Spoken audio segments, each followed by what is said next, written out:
Well, welcome to that segment of the show where we dig into the papers, and should time allow us, we shall go online as well. Check out what the portals are saying. My name is Benjamin Akako. I do this together with Mama V Owusu Aboaji. AKA AKA what? the Mams. It's another morning. How are you feeling? I'm good. I'm great, actually. Right. Yeah. I'm feeling your braids. If it weren't for the lack of hair. The lack of what, hair? Yeah. For me. Oh. Yeah, I would you have like hair, huh? You should see my baby pictures. People see me and they go, "What's that you?" Because I am this chubby, very chubby. You should see my cheeks and my face and my fro. You know. But today is Thursday, so why didn't you bring us any pictures? Today actually also happens to be my day. Oh, is it? Yes, I'm a yao. Oh. Yeah. Okay, well, how do we say that? Like happy day or something? Well, we can always come up with something. Echo, can you, I don't know, go into his social media page or something? That is not allowed. And try and dig out one throwback picture because of the description that he's giving us. Plus, he will not find it. He will not find it, eh? God willing.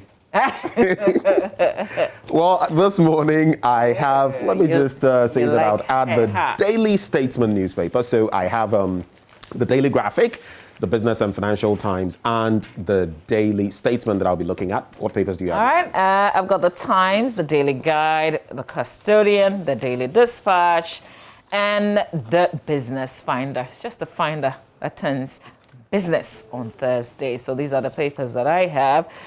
Shall we go straight into the papers? Let's do. All right. On the front page of the Ghanaian Times newspaper, horrific, and they put it right. Never thought that we would experience another situation like what I'm about to tell you. This has to do with that accident that we're told 18 humans lost their lives. Both drivers on the two buses gone, even though according to the accounts being given by some of the survivors, there was a sleepy driver. But of course, both of them are gone. You can't tell who on which of the buses, but if you look at the pictures, it will tell you. And yesterday when we first reported the story here on JoyNews on television, when the pictures were rolling, and hopefully we'll be able to share, I couldn't believe it. I thought it were from the files, not like a current incident. I was totally shocked. It struck you that I was hard. shocked. You should see the remains of the buses, what the time has done. We appreciate it, but we will show you the pictures so that you can feel the impact of what we're talking about. I can't imagine that we're still here after the earlier accidents that we recorded. I mean, you can't have an accident like two huge buses just clashing.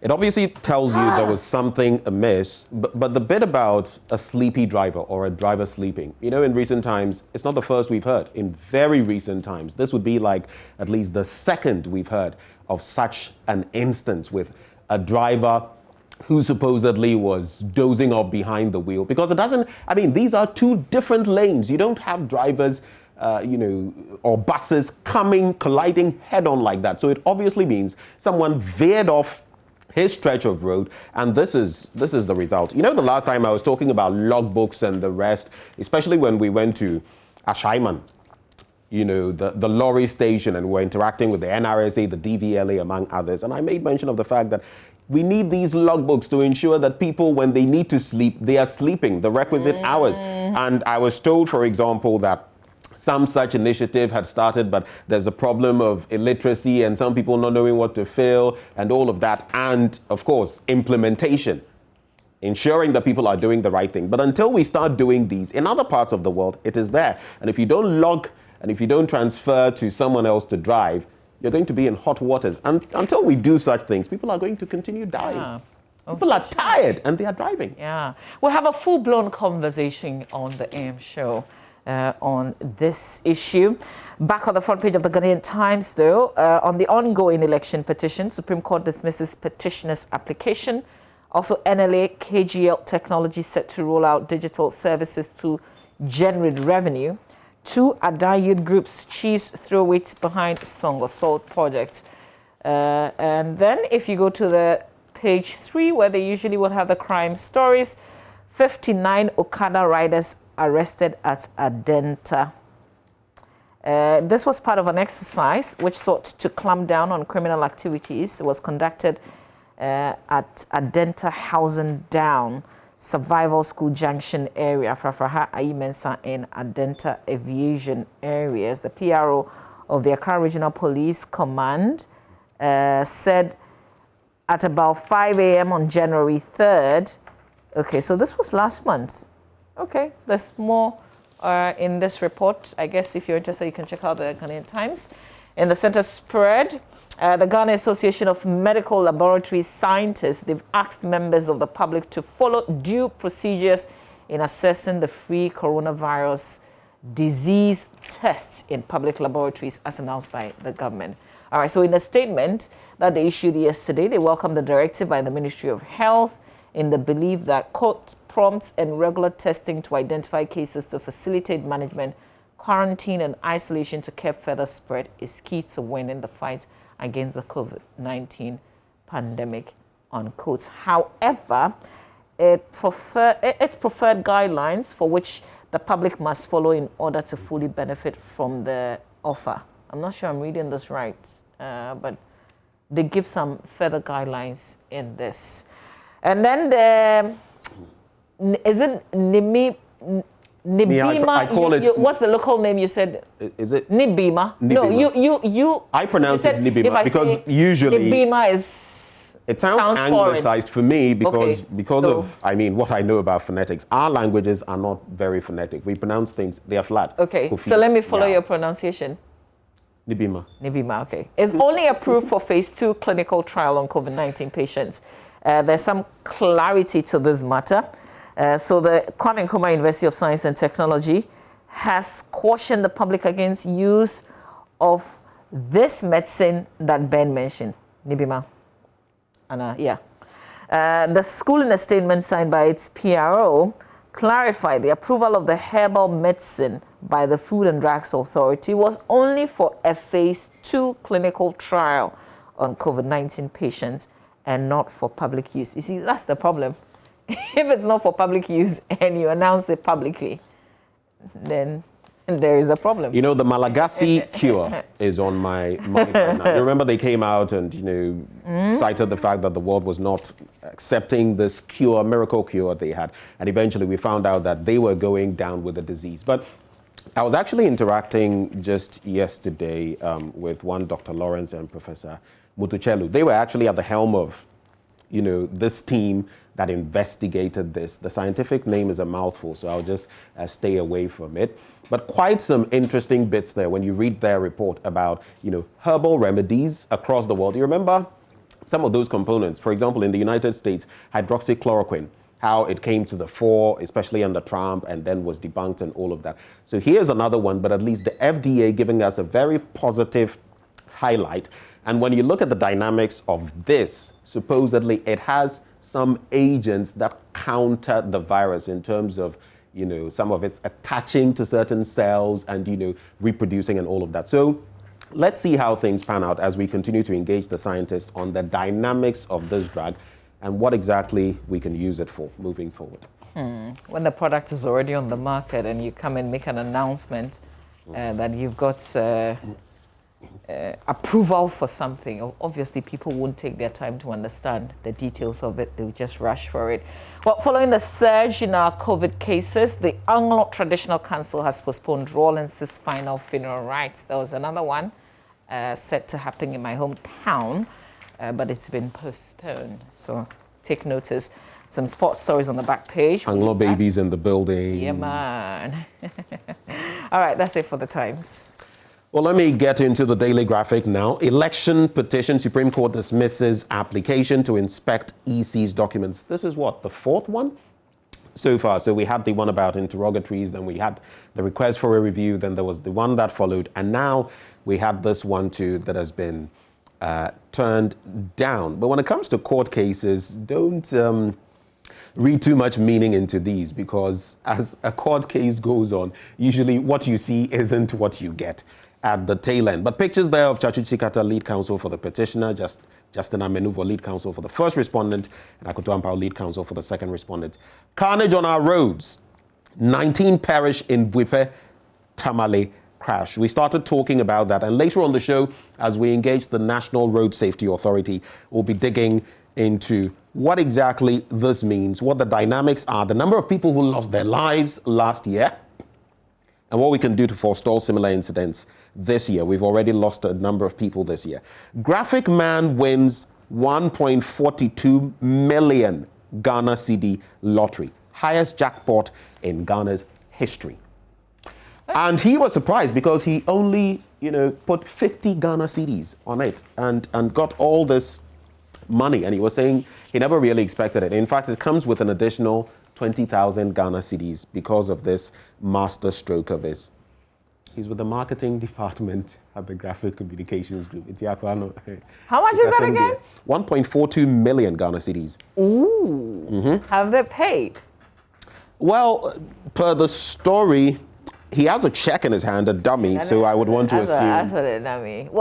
What's his name so we can look for him? At least I can look for him. Charles Akwa Ahen. The painful thing is, I've never mentioned him or, reached out to him. I'm only interested because he has a huge check in his hands. That won't be fair. Well, his reaction in tears of joy, he shared his life-changing testimony with the Daily Graphic, saying, "This prize has come to transform not only my life, but that of many." So, Mama V, who knows? The many. You could be one of the many. Just approach. The Bible says ask. So that gory story on page 3, I should say, about the 19 who have died. A quick one at some international stories. Detained Aung San Suu Kyi faces charges. She's being remanded in custody until February 15, and some charges leveled against her: breaching import and export laws and possession of unlawful communication devices. Can you imagine that? I mean, of course, when you're in Myanmar, some of these things, I'm sorry, but this interests me before I go to the middle spread. Appoint more women in government. That's an alliance. The convener of the Alliance for Inclusive Governance, Okatechie Peter Asante, making a passionate appeal to Nana Addo Dankwa Akufo-Addo to appoint more women into leadership positions in his new government. But when you look at the numbers and all of that, doesn't look like there's a monumental change, is there? I just hope that and I'll take my time and read the story. I just hope that it's just the headline that's making me want to comment, but I don't want to comment. Appoint more women simply because they are women? Well, not simply because they are women. That's definitely it's just not. The headline. That's not. But the point would be made that, of course, there are many, many qualified women who, in some areas, are not rubbing shoulders with the men or are not being allowed to. There are impediments in their way, and of course, if those impediments can be removed and facilitate a free, fair playing field, why not? I mean, in places like when you have to take a certain percentage of parliamentarians and make them ministers, you have some 60% or so, and you have access to a certain pool, is it not possible to ensure that maybe as many women as possible become ministers, as many as possible are appointed as DCEs and the rest? These are things that are within the power of the chief executive of the land, Mr. President. I probably will belong to a minority group on this with my thoughts.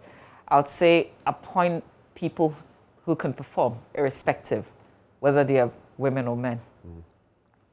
Child marriage project rescues 10 girls in Kumasi. Should time suffice, that's one of the stories I'd like to get into. The middle spread of the paper now.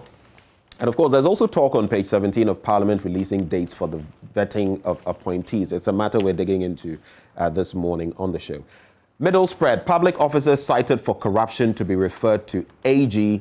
It's the Office of the Special Prosecutor as well. So AG and the Office of the Special Prosecutor. And there's also beneficial ownership information disclosure mandatory. That's according to the Registrar General. On the back page, Tamale interchange to be completed in July. Good news for those in Tamale. And then Bosch, the manufacturer, rolls out strategy to recycle lead acid batteries. So that's it with the Daily Graphic newspaper by way of headlines. I'll delve into the stories later. Let's do the Daily Guide newspaper. Front page says government releases 1.2 billion Ghana cedis for COVID relief. Supreme Court bounces Mahama documents requests. Don't shout, I've killed someone. Kidnapper, and kidnapper is in quote, tells kidnapper in quotes. This has to do Samuel Udo took Wills. Exactly, and the other. So stories on page 3. One shouty. In the course of, okay, so let me start from the beginning. Chief of State Attorney prosecuting the case involving the kidnapping and subsequent murder of the 4 Takoradi missing girls revealed at a second-D High Court yesterday that a quarrel once ensued between the 2 Nigerian suspects arrested in the case. In the course of the quarrel, the second accused person, John Oji, was shouting on top of his voice, and the first accused, Samuel Udotek Wills, told his compatriot to shut up because he, Mr. Wills, has killed someone in the room. According to the Chief State Attorney, this was contained in a statement that the second accused person, Mr. Oji, gave to the police as part of the investigations into the case. The Chief State Attorney, while cross-examining the second accused person who had opened his defense, asked, quote, when you visited the first accused in December 2018, a quarrel ensued between the 2 of you, and you started shouting that the first accused person asked you not to make noise and be shouting because he had killed someone. That is in your statement, and you signed, unquote. Ms. Oji answered that, quote, this is my statement, but not my sentence, unquote. And then the Chief State Attorney stated that, Charlie, can't we have like a live broadcast of all these court proceedings? So here's what she said. Oh, I hope that is a she, right? Or let me just say Chief State Attorney. I know that the kidnapped girls are 3 and Sami knows their whereabouts. She then said, I'm putting it to you that you gave the information voluntarily to the police, but Mr. Oji retorted, I disagree to that. He explained that after he was arrested, he was asked how many girls were missing, and he said he was told they were 3, adding, I never added that Mr. Wills knew their whereabouts. Charlie, this is a lot of back and forth. If you understand what's happening with the Supreme Court, this is like the practical thing that happens almost every day in one high court or the other. So you can catch up with where we are with this matter, with what happened in courts. But that point you made earlier about whether we should be seeing proceedings. I mean, there's a reason some of these are held in camera. I think it's pretty sensitive, and some of the things that might come up, I don't know. It will help us appreciate the work of the courts, I guess. There are some entertainment stories in the center spread. Interested in this one? What was that? Beast of No Nation, star takes to smoking. I had a story about him going back to the streets and begging and stuff like that. But he said, Beast of No Nation actor Striker is allegedly wasting his life away as he has now taken to smoking. In his latest video circulating on social media, Striker has confessed to smoking, though he didn't state exactly what he smokes. He suggested that it helps him overcome his depression. According to him, smoking is what helps him deal with his overthinking, suggesting he may not stop anytime soon. So Striker has struck.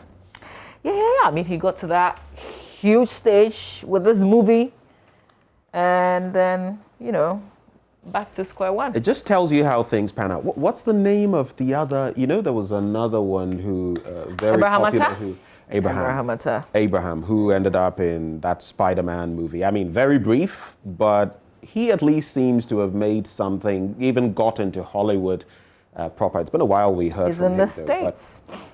And of course, prominently in that movie, Idris Elba. I just feel some of these young lads didn't get anybody to manage them, you know, properly, because left to their own devices with a bit of cash here and there, education-wise even.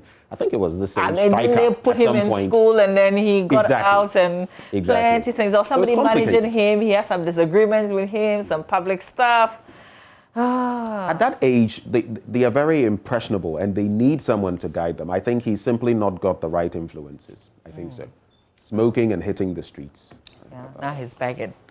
All right, that's it for the Daily Guide. Plenty of other stories. You can grab the paper later. Well, it's quite interesting when you look at the Business and Financial Times this morning. Government borrowing appetite squeezes lending to private sector. And of course, if government borrowing appetite.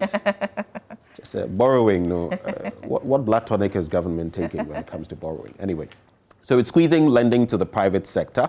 And of course, you know, when government borrows a lot, it means that what the private sector will get, both individuals and businesses, will also shrink because a lot is going to government. That's basically the summation of the story. And according to a summary of the economic and financial data, that is for January 2021, published by the Bank of Ghana, it has shown that the growth of total advances to the private sector declined to 5.8% of December 2020 from 23.6% of the previous year, a sharp decline of 17.8 percentage points. Meanwhile, the data further reveals that domestic debt in nominal terms increased by 21.9 billion Ghana cedis, with the stated period recording 147.3 billion Ghana cedis in December 2020. A lot more. I don't want to give you all the details. You can grab a copy of that paper. On page 2, you'll find that story. Oforiatta doles out 1.2 billion Ghana cedis to ECG and the Ghana Water Company Limited as part of payment for free water and electricity. When the payment must happen, it will definitely come from somewhere. There's also flexible insurance policies would attract importers. You can check out that story as well. What you need to know before you buy a real property, the property due diligence checklist. You can check that out in the Business and Financial Times as well. And Access Bank on the back page tops all in customer service index ranking. That's it with the Business and Financial Times. All right, let's do the Daily Dispatch. MPP's 2024 flag bearer race, Baumi and Alan could need each other, according to Benefsin. And he says, for instance, if you read details of what he's put out today, that Baumia may lose the primaries if he doesn't get the support of Alan K, for instance. There's plenty more that you can read on this. This thing is warming up, isn't it? In recent times, we've seen all the posters and the pictures and the continuity after the 8 and breaking that 8 chain and all of that. Question, though, is who is going to be the flag bearer?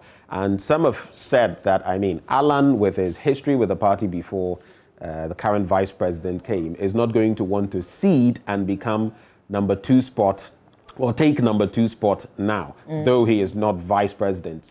We've seen some saying that it is Alan's time, others say it is Baumia to move. And that book on the back page of the Daily Dispatch actually has part of that story, because Benefsin conducted a bit of a survey during the last Congress of the NPP. And what came out was that the vice president wouldn't be the most popular for that slot at the time. This was what, 2018, 2019? Okay. So we only wait to see what will happen. So what's the proposal? Baumia Alan ticket? Is that the proposal? Because, when I read the bit about, except if he had the support of Alan, that's the little... Probably it would mean that Alan would have to give the nod for him to go. But we also have the experience from, is it 2004? With Aliu Mahama. I'm talking about 2004, 2008, I think. Aliu Mahama, the former vice president, and what happened to him. He placed a distant third, didn't he? You remember? Can't remember that. When there was 17 on the ticket? Was it when they were 17? But I know most definitely that, of course, he didn't win. I think he placed either 3rd or 4th. But the point to be made, it was woeful. He didn't come anywhere close to securing. Well, listen, we still have, a bit of time before we get to that point. But listen, you can grab the paper and see the thoughts of Benefsin. In the paper. Oh, there's another headline. What did you say? Housing Ministry was denied funding, according to Atachia. He's a former Works and Housing Minister, and he says that he didn't get the kind of loans that other ministries, got Found that quite in the interesting. ministry, and he disagrees that he didn't do anything because he didn't have a lot of money, and that was a decision by the finance minister. He did not agree, but he didn't have a choice. So there's a lot to read in the paper today. Especially when, you remember the talk about toilet facilities for households, especially, he got some backlash when he spoke about the Nima area and all of that, and then joint work with the Ministry for Sanitation and Water Resources. I don't think we saw anything come out of that. So who knows? Maybe that feeds into the fact that there was not enough funding to... Because I know that he had some fantastic ideas. He was one of the ministers who was easily either approachable or available. He would share his thoughts. And I know that they had some fantastic plans because he boldly would go out there and make statements, for instance. But if you don't have the cash, you don't have the money. Yeah. The Daily Statesman now. Government urged to collaborate with KGL Limited to enhance digitization. There's KMA Commission's completed projects in senior high schools. Maybe we can get some shots of the Daily Statesman.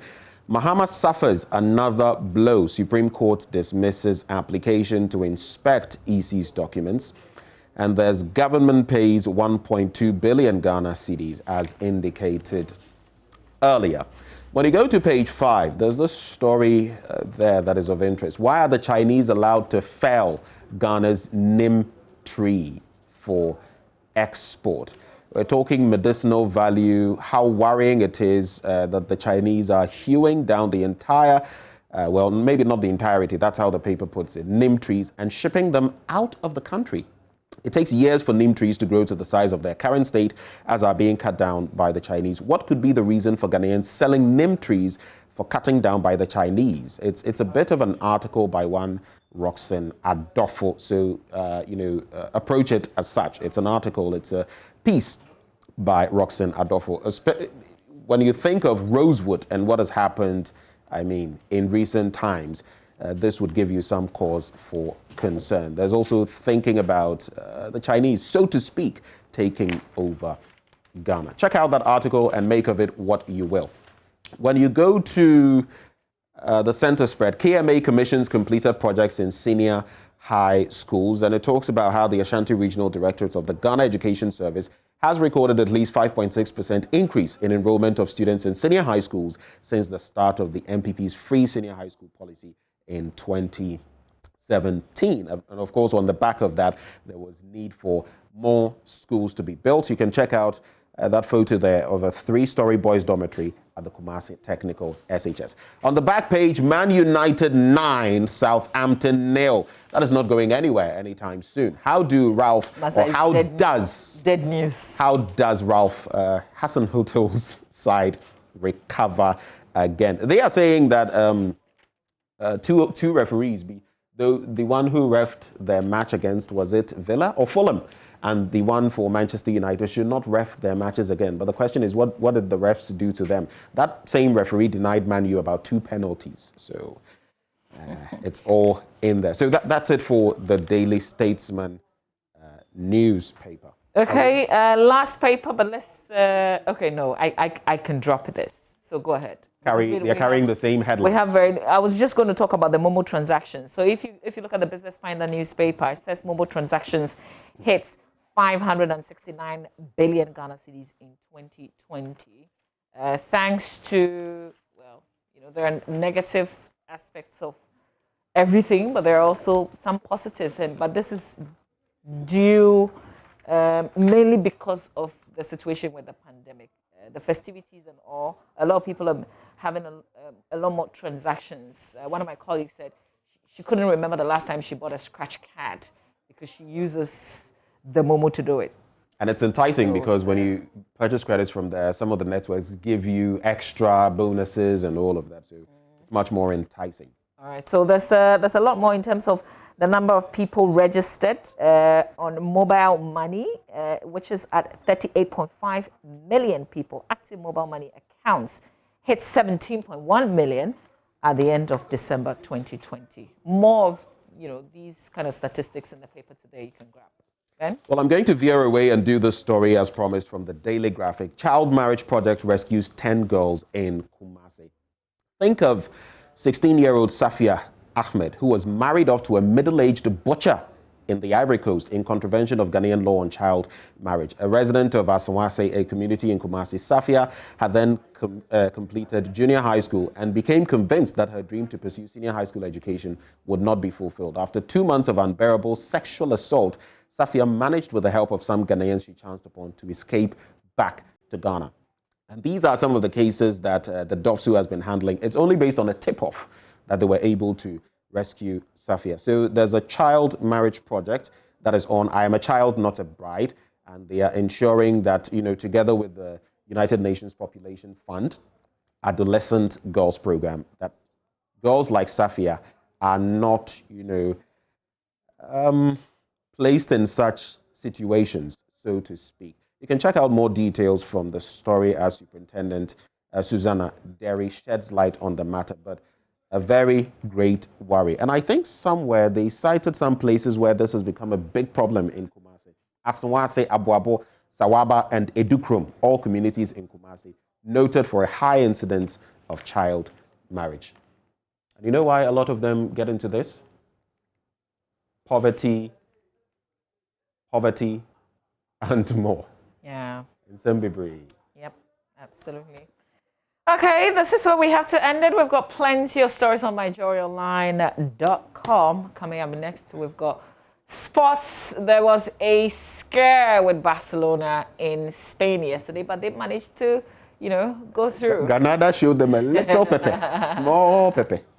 If you missed it, we'll tell you all that action coming up next, and plenty more, especially what's happening locally as well. Especially as Liverpool is not a team. Liverpool is not a team. They are something else, but not a team. Yeah, so they are not. I don't know. Okay, stay with us. Sports is up next.